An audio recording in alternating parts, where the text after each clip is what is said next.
વસુધા બીજ બેંક આપનું સ્વાગત કરે છે અને વસુધા બીજ બેંકની અંદર આપણે દેશી બિયારણનો સમાવેશ કરેલ છે. તે આપણી પાસે અત્યારે હાલ 32 બિયારણ હાજરમાં છે અને બીજા પાક ઉપર આવતા જાય છે એમાં આપણે સંગ્રહ કર્યા જ આવી છીએ.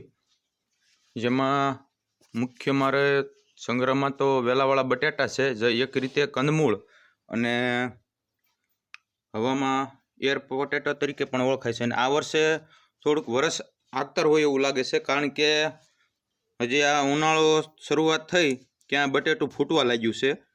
એટલે એવું માનવામાં આવે છે કે કોઈ પણ કંદ વહેલા છતાં ફૂટવા મળે એટલે વરસાદ વહેલા છતાં થતો હોય છે. એવા દેશી કોઠાસૂઝ પ્રમાણે જાણકારી આપી રહ્યા છીએ. અને આપણે આ વેલાવાળા બટેટા છે, જે કોઈ ખેડૂત મિત્રોને વાવવા માટે જોઈએ તે ઓર્ડર કરવાનું ભૂલશો નહીં.